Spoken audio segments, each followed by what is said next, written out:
Halo, perkenalkan nama saya Angelik Aurora Polivares dengan NIM 25023984426. Saya ingin menjelaskan jawaban UAS Information System Investment Valuation dan Asset Management dengan kasus pengembangan sistem informasi manajemen inventaris di PT Makmur. Yang pertama, saya ingin menjelaskan mengenai balance scorecard pada PT Makmur. Yang pertama, dari perspektif finansial itu tujuannya untuk meningkatkan pendapatan, mengendalikan biaya operasional inventaris, meningkatkan profitabilitas, mengurangi kerugian inventaris, serta efisiensi aset.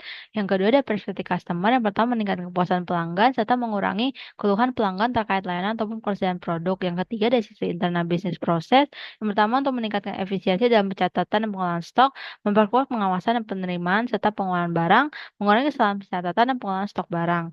Lalu dari sisi learning growth, meningkatkan keterampilan karyawan khususnya dalam pengelolaan inventaris, meningkatkan motivasi dan kepuasan kerja karyawan, serta mendorong inovasi dan perbaikan berkelanjutan.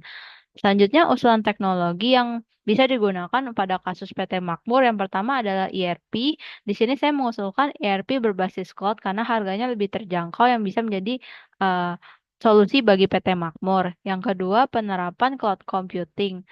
Di sini bila memperhatikan kebutuhan dan budget, cloud computing bisa menjadi usulan kedua untuk solusi pada PT Makmur. Lalu yang ketiga, penggunaan Internet of Things, di mana PT Makmur dapat menggunakan sensor dan RFID, namun karena harganya mahal dan kurang sesuai dengan sisi budget.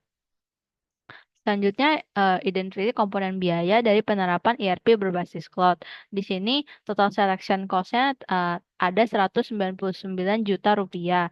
Lalu implementation budgetnya mencapai 1.464.250.000 rupiah. Lalu total ongoing cost-nya dari project ini ada 307 juta rupiah. Lalu total project cost-nya ada 1.970.250.000 rupiah. Selanjutnya ada manfaat tangible-nya. Yang pertama, penyataan barang dan stok lebih efisien, pencatatan stok berkurang dan akuisisi data meningkat, pelaporan stok data secara real time, pengendalian stok yang lebih baik, kontrol aset pengguna meningkat, integrasi dan akuntansi lebih efisien, serta penghematan biaya operasional. Sedangkan manfaat intangible-nya meningkatkan kepuasan karyawan, peningkatan motivasi karyawan, peningkatan kemampuan pengambilan keputusan, peningkatan kolaborasi tim, peningkatan citra perusahaan, peningkatan pengetahuan, peningkatan fleksibilitas operasional, serta stres kerja berkurang.